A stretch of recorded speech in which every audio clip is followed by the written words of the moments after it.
No próximo capítulo da novela Dona de Mim, Tânia explode a verdade no colo de Filipa como quem lança uma bomba relógio. Abel não morreu por acidente, foi assassinado. E os nomes por trás da farsa são Danilo e Jaques.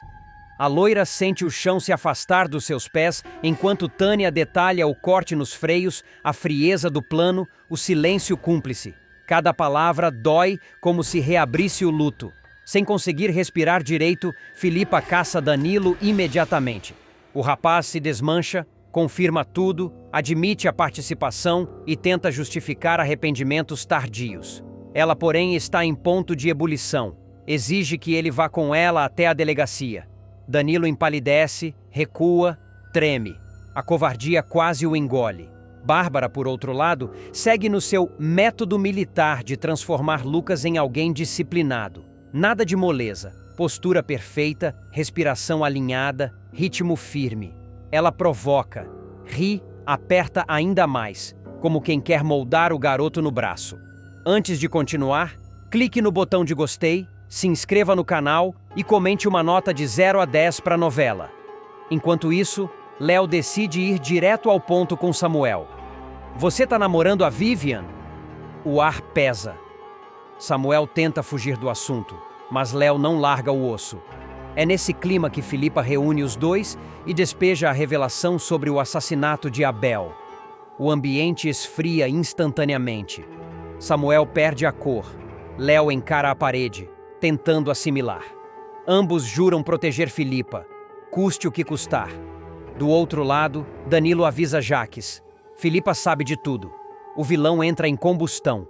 Xinga, esmurra a mesa, humilha Danilo e percebe que está a segundos de ver seu império desmoronar. Desesperado, Jaques corre até Elias em busca de blindagem. O advogado não mede palavras. Crie uma contranarrativa, desacredite Filipa antes que ela destrua você. Enquanto isso, Samuel vasculha cada canto atrás do celular de Ricardo, acreditando que ali existe o fio da meada. Áudios, prints, vídeos, provas capazes de virar o jogo a favor de Filipa. E então, Jaques dá o bote final. Arma uma internação psiquiátrica forjada para Filipa. Laudos falsificados. Assinatura comprada. Gente corrupta executando o plano. A loira luta, grita, implora por ajuda, mas é apagada pelo sistema antes que qualquer verdade venha à tona. A volta de Wanderson promete estremecer cada alicerce da novela, mas o impacto será breve, porque o destino dele já está traçado. O bandido retorna carregando segredos, paranoias e a certeza de que ainda tem chances de manipular a história a seu favor. Mas ele não imagina que Tânia, a única pessoa em quem julgava poder confiar, será justamente quem puxará seu tapete na hora mais decisiva. É ela quem abrirá o jogo e revelará como tudo realmente aconteceu. A reaparição de Wanderson começa de forma silenciosa, quase clandestina. Ele circula nas sombras, evita ser visto e deixa rastros mínimos. Tânia, exausta da vida de fuga, tenta convencê-lo a fazer um acordo, mas o vilão segue tão arrogante quanto sempre foi, acreditando que pode voltar para Boaz como se nada tivesse acontecido. Só que essa confiança exagerada será seu erro fatal. Desde que sumiu após denunciar Jaques para Filipa, Tânia vive carregando o peso da culpa e o medo de retaliações. Agora, movida por uma mistura de remorso e desejo de se livrar de vez da influência de Wanderson, ela resolve revelar a verdade sobre seu período escondida. E, inclusive, como reencontrou o ex-marido em condições muito mais sombrias do que havia confessado antes. É nesse ponto que o enredo começa a ficar mais denso. Tânia admite que encontrou Wanderson desesperado, paranoico, acreditando que a polícia estava a segundos de capturá-lo. Ele a fez prometer que continuaria ao seu lado, mas não sabia que ela já estava cansada de correr riscos por alguém que nunca demonstrou amor de forma concreta. Nas falas tensas que Tânia terá nas próximas semanas, ela contará que a convivência com o bandido se tornou insustentável, que ele falava sozinho durante a madrugada, que ameaçava quem se aproximasse e que começou a se envolver com gente ainda mais perigosa. Enquanto isso, paralelamente, a polícia intensifica as buscas por Jaques. mas acaba encontrando algo completamente inesperado. O corpo de Wanderson, jogado em uma área de mata fechada, sem sinais claros de luta, mas com marcas suficientes para indicar que sua morte não foi acidental. A descoberta cai como uma bomba no departamento, deixando todos confusos sobre quem poderia ter interesse em eliminar o vilão antes que ele fosse capturado formalmente. A notícia da morte atinge em cheio Valkyria, que sente o peso de nunca ter conseguido prender o assassino de Abel com as próprias mãos. O sonho profissional dela, e a promessa feita à família de Abel, parece se quebrar naquele instante.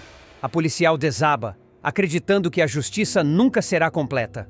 Samuel, por sua vez, recebe a informação em choque absoluto.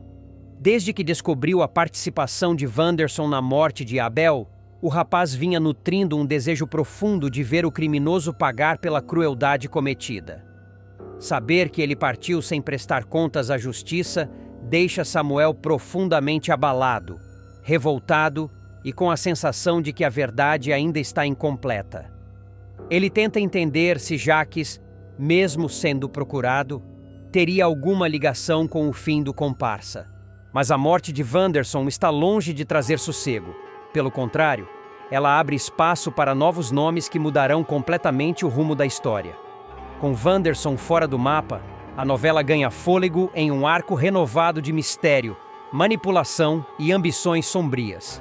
É nesse momento que surge Hudson, um personagem que chega devagar, quase discreto, mas logo demonstra ter muito mais camadas do que aparenta. Ele é apresentado como o novo marido de Ellen, que reaparece viva, radiante, aparentemente recuperada de todos os traumas, exibindo o orgulho da nova família com um sorriso que parece calculado demais para ser verdadeiro. Ellen retorna como quem quer provar algo para o mundo, que venceu, que reconstruiu a vida, que deixou para trás o passado turbulento.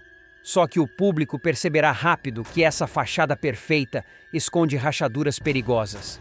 Hudson aparece conversando com o Padre Paulo, narrando com frieza impressionante o fim trágico de Wanderson, como se estivesse apenas relatando a queda de um desconhecido. O padre, sensível às nuances humanas, sente que há algo estranho naquele homem. Um incômodo discreto, um olhar que parece avaliar cada palavra dita. Ele tenta puxar assunto, mas Hudson é evasivo, elegante demais, controlado demais. E isso é só o começo, porque a imagem de bom moço dura pouco. Hudson rapidamente revela um temperamento astuto, manipulado por ambições que vão além da aparência de marido dedicado. Ele age com sutilezas, aproxima-se de pessoas estratégicas e aos poucos tenta entender como funciona a estrutura de poder dentro da família Boaz. Quando descobre que Sofia detém parte do controle da empresa, seus olhos brilham de oportunismo. Ele enxerga ali a chance perfeita para se infiltrar, influenciar decisões e eventualmente virar o jogo a seu favor. Enquanto isso, a morte de Wanderson desencadeia outros movimentos dentro da trama. Jacques, mesmo foragido, sente o cerco se fechando e procura Elias para descobrir quem poderia ter eliminado o antigo parceiro. Ele teme uma conspiração maior, algo que possa atingi-lo diretamente. Em paralelo, Philippa, Samuel e Léo tentam juntar as peças do quebra-cabeça sem imaginar que Hudson, o homem recém-chegado, carrega em silêncio um interesse muito mais profundo no caos que se aproxima. Hudson, ao perceber a vulnerabilidade emocional de Ellen e a fragilidade estrutural da família Boaz, prepara-se para agir. E cada gesto dele indica que o jogo está apenas começando. A morte de Wanderson passa a funcionar como uma espécie de ponte para uma nova onda de suspeitas. O clima na cidade muda, como se todos pressentissem que algo maior está prestes a emergir. Algo que talvez estivesse à espreita desde muito antes do vilão aparecer morto na mata. Tânia, pressionada por todos os lados, percebe que não pode mais segurar o que sabe. Ela se apresenta na delegacia, abatida, mas com uma determinação feroz nos olhos. Valkyria exige respostas diretas. Quem estava com Wanderson na noite em que ele morreu? Tânia respira fundo, hesita, mas começa a falar. A confissão dela cai como avalanche. Ela revela que Wanderson não apenas estava fugindo, ele tinha feito inimigos dentro e fora da Boaz, que houve uma reunião tensa na noite anterior à morte, que alguém chegou de surpresa, alguém que Vanderson jamais esperava ver, e que depois disso, tudo saiu do controle. Ela não cita nomes de imediato, mas deixa implícito que o assassino não é quem todos imaginavam. Ainda assim, a delegada sente que Tânia evita algo. Talvez por medo, talvez por estratégia. Enquanto isso, Samuel tenta manter o foco. A morte do inimigo não lhe traz paz. Apenas mais perguntas. Ele retoma a busca pelo celular de Ricardo, acreditando que ali pode estar a chave que faltava para desmontar toda a rede de corrupção que Abel tentou revelar antes de morrer. Léo incentiva o amigo, temendo que novas peças desse quebra-cabeça apontem diretamente para pessoas perigosas demais. Do outro lado da cidade, Ellen começa a mostrar um comportamento estranho. Ela tenta convencer Hudson a não se envolver com os assuntos da Boaz, mas o marido finge tranquilizá-la, garantindo que só quer ajudar a família. No entanto, suas intenções se tornam cada vez mais nítidas quando ele passa a pressionar discretamente funcionários, revisa contratos e tenta se aproximar de pessoas com influência dentro da empresa. Sofia, ainda jovem, sente um incômodo crescente quando ele tenta se aproximar demais sob o pretexto de orientá-la com maturidade. Samuel vai finalmente dar o bote que o público esperava. Depois de anos sendo manipulado, humilhado e usado por Jacques, o rapaz decide que não vai mais viver sob o domínio do tio, mas ele não age sozinho. Leona, com aquela inteligência fria e senso de estratégia que poucos personagens conseguem alcançar, se une a ele e transforma a vingança em algo maior. Um plano cirúrgico, passo a passo, que não deixa brecha para Jacques escapar. Tudo começa quando Samuel percebe que Jacques está prestes a cometer mais um golpe contra a família. Dessa vez, o vilão pretende fugir com documentos falsificados, apagar rastros do assassinato de Abel e ainda empurrar toda a culpa em cima do próprio Samuel. É nesse momento que o rapaz acorda para a realidade. Se ele não agir agora, será destruído. E é Leona quem o puxa de volta para o equilíbrio. Quem diz, olhando nos olhos dele: "A gente vai derrubar o Jacques no jogo dele. Vamos mostrar quem ele realmente é." A partir daí, a dupla começa a se movimentar pela cidade como se fosse uma operação secreta. Leona vasculha registros antigos, consegue testemunhos, grava áudios escondidos, resgata conversas esquecidas. Samuel, por sua vez, enfrenta o próprio medo e decide acessar as memórias mais dolorosas que guardou em silêncio. Memórias que podem ser a chave para provar que Jacques tirou a vida de Abel e manipulou tudo com sangue frio. Enquanto isso, o vilão começa a perceber que algo estranho está acontecendo. Ele tenta se esquivar, tenta controlar Samuel pelas palavras, tenta usar Rosa como escudo emocional, mas nada funciona. O cerco vai apertando. A cada movimento de Samuel e Leona, Jacques perde mais um pedacinho de controle até o momento em que a verdade se torna inevitável. E quando a bomba explode, explode bonito.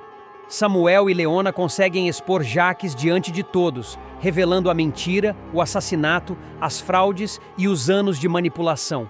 A polícia chega na hora, com sirenes cortando o ar. Jacques tenta fugir, claro que tenta, mas pela primeira vez na vida, ele corre sem saber para onde ir. E é assim que ele se torna foragido, uma sombra desesperada vagando por becos e estradas, perseguido pela própria culpa e pela lei. Mas a fuga dura pouco. Numa batida pesada, a polícia cerca o carro roubado que ele tentou usar para escapar. Jacques é arrancado do volante com violência, jogado no chão, algemado ali mesmo, diante de curiosos, repórteres e celulares gravando tudo. A máscara cai. E cai para nunca mais voltar. Levado para o presídio, Jacques conhece o sabor do medo real. Nada de poder, nada de influência, nada de charme manipulativo. Ali dentro, ele é apenas mais um. Apenas um número. Apenas um homem que matou o próprio irmão, e isso, naquele lugar, é sentença social de morte.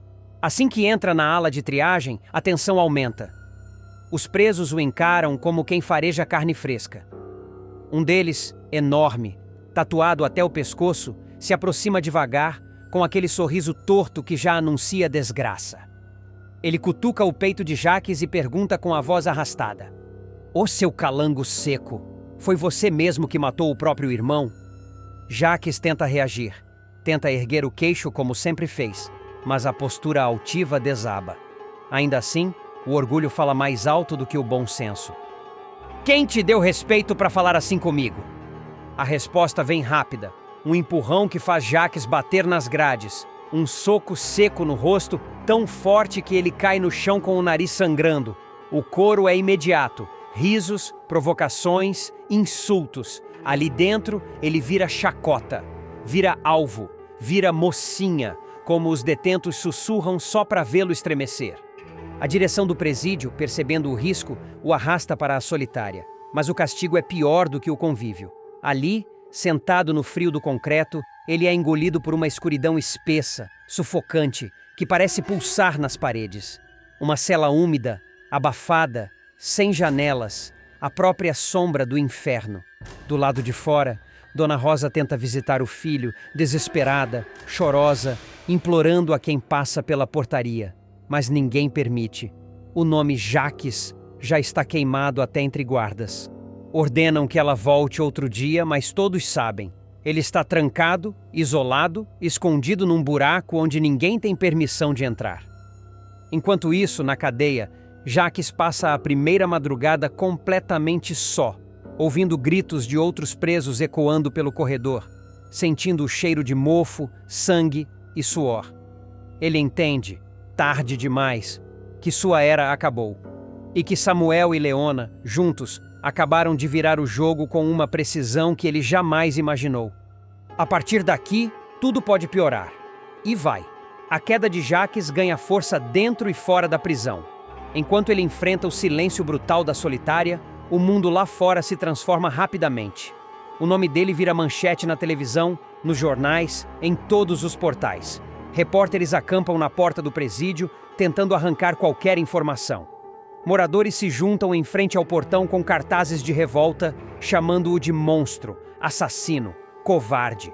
E é nesse clima explosivo que Samuel começa a perceber o peso emocional do que acabou de fazer. Ele não sente culpa, sente alívio.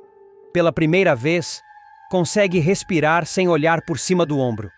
Leona fica ao lado dele o tempo todo, guiando cada passo, impedindo que ele se perca no próprio trauma. Ela sabe que a exposição pública virá forte e o prepara. Agora você é visto como herói, mas vai doer mesmo assim. Mesmo assim, Samuel decide que não vai fugir do holofote. Ele marca uma entrevista ao vivo diante de todo o país, para contar como foi manipulado por Jaques desde criança. Sua fala arrepia. Ele revela como o tio o obrigava a mentir, como o fez acreditar que Abel era culpado pela própria ruína, como usava o medo para controlar tudo. O público fica devastado. Nas redes sociais, a hashtag explode. Enquanto isso, a situação de Jaques dentro do presídio piora ainda mais. Os carcereiros decidem tirá-lo da solitária para transferi-lo para outra ala, acreditando que a pressão pública pode causar problemas. Mas o movimento gera caos. Na saída do corredor, quando as luzes falham por alguns segundos, um grupo de presos começa a bater nas grades, gritar, provocar, como se anunciassem uma caçada. Jaques perde o pouco controle que tinha e tenta correr, mas é segurado pelo braço. Um dos detentos cospe no chão bem diante dele e dispara: "Aqui você não manda em nada! Aqui você é só um covarde!" A transferência acaba sendo feita às pressas, já com reforço policial. Lá dentro, todos percebem. Jaques virou alvo prioritário e nenhuma cela vai protegê-lo por muito tempo. Do lado de fora, Rosa entra em colapso. Desesperada, ela começa a implorar à Polícia Federal, à Defensoria, a qualquer autoridade que possa ouvir. Mas ninguém quer se responsabilizar por colocar o nome em defesa de um homem acusado de assassinar o próprio irmão. Rosa anda pela cidade como sombra, implorando por ajuda, enquanto vizinhos cochicham, comentam e viram o rosto quando ela passa. E então, uma nova reviravolta começa a se formar. A delegada Valquíria inicia uma análise profunda dos documentos encontrados com Jaques antes da prisão e descobre que ele mantinha conversas secretas com uma pessoa misteriosa que ainda não entrou na mira da polícia. Alguém mais estava envolvido. Alguém que ajudou Jacques a esconder provas, apagar rastros e manipular informações sobre a morte de Abel. Quando a notícia chega aos ouvidos de Samuel, o mundo dele volta a tremer. Leona, sempre um passo à frente, entende de imediato. Essa história não acabou. Ele não fez tudo sozinho. Se a gente não achar esse cúmplice, a verdade fica incompleta. O vilão percebe que o castelo que construiu, feito de manipulação, trapaça e conveniências, a verdade envolvendo a morte de Abel retorna com força devastadora, atingindo o empresário como uma sentença inevitável. O fantasma do crime, que ele acreditava ter enterrado em silêncio, reaparece com fúria, disposto a cobrar cada mentira dita, cada passo calculado, cada fio que ele puxou para conseguir o poder dentro da Boaz. Enquanto o cerco se fecha, Danilo assume a postura mais difícil de sua vida. Cansado de carregar a culpa, o rapaz toma uma atitude inesperadamente nobre. Decide se entregar. Ele caminha até a delegacia com o coração pulsando acelerado, consciente de que sua decisão tem peso histórico dentro da trama da novela. Ali, diante da delegada Valquíria, ele não esconde nada, nem tenta amenizar sua participação. Eu vim porque não dá mais para fugir. Ele afirma com a voz trêmula, mas firme o suficiente para provar que sua escolha é definitiva. Durante o depoimento, Danilo revela cada detalhe que havia tentado guardar às sombras. Ele explica como Jacques provocou a morte de Abel, como manipulou as circunstâncias para que o crime parecesse acidente e como usou a fragilidade emocional dele para conseguir acesso aos mecanismos que permitiriam cortar os freios do carro. A delegada escuta tudo com frieza profissional, anotando cada informação, cada lacuna, cada implicação judicial que se avoluma à medida que o cúmplice confessa. Nos próximos capítulos, a delegada passa a interpretar o cenário com precisão cirúrgica. Danilo não só confirma a culpa de Jacques, como também escancara a extensão da fraude. Ele assume sua própria parcela no desastre e deixa claro que, embora não tenha tocado diretamente no veículo, ofereceu o conhecimento técnico que tornou o crime possível. Valquíria, ao perceber o peso das informações, compreende que o caso se encaminha para um desfecho e não hesita. Autoriza a prisão preventiva do empresário. É a partir desse momento que a novela entra em um novo nível de tensão. Quando Jacques descobre que Danilo abriu a boca, seu sangue gela. Ele perde o controle por alguns instantes, mas logo tenta recompor sua máscara habitual. A polícia, agora munida de provas e depoimentos detalhados, avança rápido, e o empresário percebe que ou age imediatamente ou será algemado diante de todos que enganou. Então ele decide fugir. Sem pestanejar, sem hesitar, sem demonstrar nenhum sinal de desconforto, Jacques coloca em prática um plano antigo, preparado justamente para o caso de uma emergência como essa. Ele se despede de Rosa com falsa suavidade, de Davi com palavras calculadas e até de Ayla, usando um tom quase paternalista. Todos continuam completamente alheios ao que está prestes a acontecer. Apenas Samuel desconfia. O mocinho tenta interceptá-lo, tenta impedir a fuga, tenta se colocar entre o criminoso e a liberdade. Mas Jacques, ágil, desesperado e astuto, consegue escapar por um triz. Enquanto isso, a delegada Valquíria analisa o cenário com olhos afiados. A fuga de Jacques não é apenas uma tentativa de autopreservação. É uma ameaça em potencial. Um homem que mente com tanta facilidade e que já participou de um assassinato não pode ser subestimado. Ela monta uma força-tarefa especial, convoca agentes experientes e estabelece pontos de vigilância pela cidade. A ordem é clara. Jacques deve ser capturado antes que faça mais vítimas. A caçada se intensifica. As ruas se tornam tabuleiro de xadrez. Cada movimento do vilão é analisado com precisão.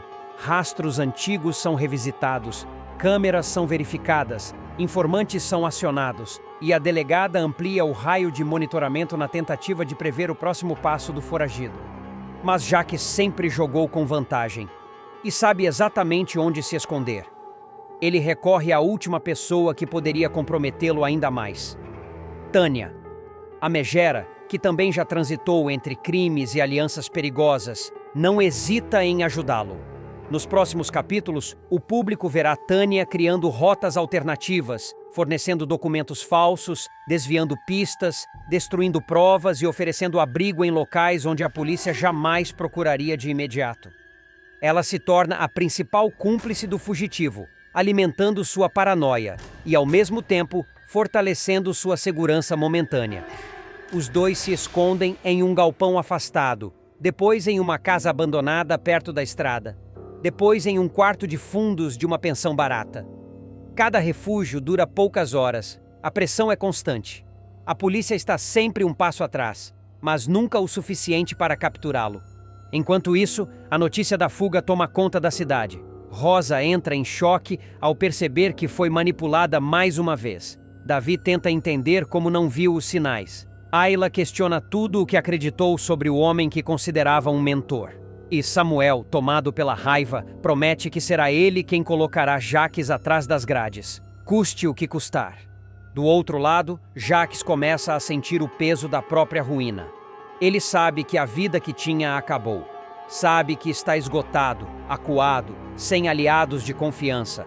Mesmo assim, insiste em continuar fugindo, convencido de que ainda pode virar o jogo, ainda pode se reinventar, ainda pode escapar da justiça mais uma vez. E é aí que a novela ganha uma nova camada de tensão. A delegada Valquíria intensifica o cerco, Tânia se compromete cada vez mais, Danilo enfrenta as consequências de sua confissão e a população fica dividida entre choque, medo e indignação. Jaques passa a viver como um fantasma à margem da própria história. Cada amanhecer se torna um lembrete brutal de que sua vida luxuosa acabou, e agora o que resta é sobreviver na sombra das decisões que tomou. Exausto, paranoico e cada vez mais agressivo, ele começa a ter atritos com Tânia, que mesmo disposta a ajudá-lo, percebe que está se envolvendo em algo muito maior e muito mais perigoso do que havia calculado. Enquanto isso, a delegada Valquíria aprofunda a investigação e descobre detalhes que até então estavam ocultos. Ela percebe um padrão nos deslocamentos do foragido e entende que Jaques não está se movendo ao acaso. Ele está tentando chegar a alguém ou recuperar algo que deixou para trás. A polícia, então, redireciona esforços para monitorar pessoas de seu círculo íntimo, acreditando que ele poderá tentar contato novamente. Rosa, pressionada pela culpa e pela sensação de ter sido enganada desde o começo, decide cooperar com a delegada. Ela entrega informações que guardou por medo, incluindo locais onde Jaques costumava se esconder quando queria pensar longe dos problemas. Davi também presta depoimento, revelando situações que até então havia considerado irrelevantes, mas que para Valquíria encaixam peças fundamentais na rota de fuga do empresário. Ayla, profundamente abalada, tenta entender como foi capaz de confiar cegamente em alguém que sempre se mostrou calculista. A jovem revive conversas antigas e se lembra de frases soltas que agora soam como avisos tardios. Cada memória se transforma em evidência emocional do quanto esteve próxima do perigo. Samuel, por sua vez, se torna a peça-chave do time policial, já que conhece melhor que todos as reações do inimigo. Ele alerta Valquíria. Jaques não corre para longe, ele corre para onde acredita ter controle. Esse aviso muda o jogo. A delegada identifica que o foragido tenta se aproximar de uma propriedade rural que Jaques havia comprado secretamente. Um local isolado, com acesso difícil e pouca vigilância urbana. A equipe monta uma operação silenciosa, acreditando que poderá surpreendê-lo no momento exato em que tentar se instalar ali. Enquanto isso, Tânia começa a sentir o peso da perseguição. Ela recebe mensagens anônimas, percebe movimentações estranhas nos arredores dos refúgios e entende que está prestes a ser capturada junto ao comparsa. A tensão cresce entre ela e Jaques, principalmente quando ele afirma que, se necessário, usará qualquer pessoa como escudo. Esse comentário acende um alerta interno na megera, que por instantes se questiona se vale a pena arriscar tudo por alguém que sequer demonstra gratidão. A caçada atinge seu ápice quando a polícia finalmente identifica rastros recentes na área rural. Valquíria autoriza o cerco total e drones passam a monitorar cada centímetro do terreno. O clima é de respiração contida, como se qualquer movimento pudesse desencadear uma nova tragédia. Danilo se entrega à polícia por ser cúmplice na morte de Abel e recusa advogado para deixar a cadeia, e a decisão provoca um efeito dominó devastador. Danilo finalmente assumirá a culpa pela morte de Abel e tomará a decisão mais radical de sua vida: enfrentar a justiça sem defesa, de peito aberto, como se estivesse buscando a própria redenção a qualquer preço.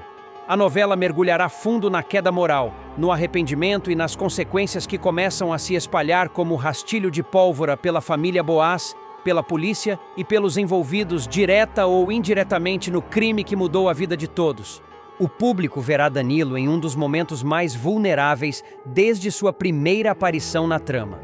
Sem conseguir dormir, atormentado pelos flashes da noite em que explicou a Jaques como um carro perde completamente o controle ao ter os freios sabotados, ele finalmente se dará conta de que sua omissão foi tão grave quanto a ação do vilão. O rapaz, que até então vinha tentando convencer a si mesmo de que não fez nada com as próprias mãos, será esmagado pelos acontecimentos revelados por Tânia e pela conversa decisiva com Filipa, que funcionará como um espelho cruel, mostrando a realidade que ele se negou a encarar por tempo demais. O clima ficará ainda mais pesado quando Tânia, tomada por uma mistura de desespero e revolta, decidir desmascarar Jaques e Danilo de uma só vez. Tânia contará a Filipa, com riqueza de detalhes, tudo o que ouviu sobre a sabotagem no carro de Abel, inclusive a confissão do próprio Danilo sobre ter ensinado o vilão a cortar a mangueira responsável pelo sistema de frenagem. Filipa, já emocionalmente instável desde a tragédia, ficará transtornada com a revelação. Sua resposta será imediata. Ela irá atrás de Danilo, o encurralará e exigirá a verdade. O rapaz tentará se defender, argumentando que não imaginava que Jaques usaria aquilo para matar Abel, mas a viúva será incisiva ao afirmar que não existe curiosidade inocente quando alguém está lidando com um homem como Jaques. Esse embate deixará Danilo ainda mais destruído. Ele tentará fugir da conversa, se recusará a ir à delegacia naquele primeiro momento e se esconderá atrás de justificativas frágeis. Mas será apenas questão de tempo até que a consciência e o peso do olhar de Filipa o quebrem completamente. Jaques começa a sentir o cerco se fechar e reagirá com violência silenciosa. Enquanto Danilo entra em colapso, Jaques começa a perceber que algo mudou no ar. Telefones que antes tocavam, agora silenciam. Funcionários que lhe deviam favores começam a evitar contato. Até Mauro, um de seus braços mais próximos dentro da Boaz, se mostra inquieto com os boatos que começam a circular nos bastidores da empresa. O vilão sentirá pela primeira vez a ameaça real de perder o controle. Ele pressionará Danilo discretamente, tentando garantir que o cúmplice mantenha a versão falsa sobre o acidente. Mas o rapaz, abalado e emocionalmente destroçado, não consegue mais sustentar a mentira com a mesma firmeza de antes. Daí em diante, a novela mostrará Jaques em um estado crescente de paranoia, disposto a qualquer coisa para evitar que Danilo se torne um traidor, desde manipulações pesadas até tentativas sutis de intimidação. Quando Danilo finalmente reunir coragem para admitir a verdade, será na frente de 3 pessoas que jamais imaginaram ouvir aquela confissão: Manuel, Léo e Marlon. A cena será uma das mais fortes da semana. Abatido com a voz trêmula, Danilo confessará que não apenas sabia da sabotagem, mas que ensinou Jaques a realizar o procedimento. Manuel ficará atônito, lembrando das vezes em que defendeu o rapaz dentro da própria delegacia. Léo se levantará, revoltado, perguntando se o amigo tem ideia do que causou à família de Abel. Marlon, inicialmente sem reação, ficará dividido entre o desejo de proteger Danilo e a consciência de que o amigo ultrapassou qualquer limite moral. Mesmo diante da indignação dos 3, Danilo não recuará.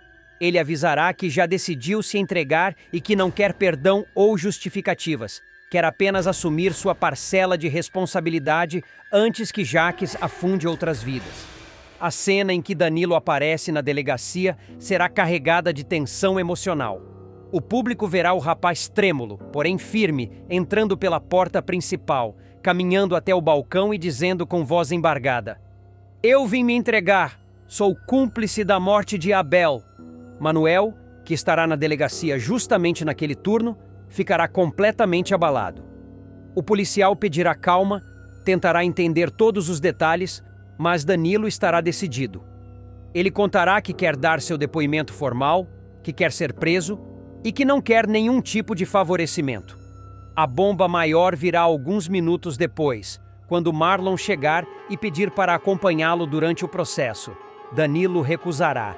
E recusará também o advogado que Léo tentará contratar às pressas. Ele justificará dizendo que quem faz o que eu fiz tem que encarar o mundo de frente. Filipa, ao saber da decisão, irá até a delegacia desesperada, chorando, implorando que ele não jogue sua vida no lixo. Mas Danilo, quebrado por dentro, dirá que é o mínimo que ele pode fazer por Abel.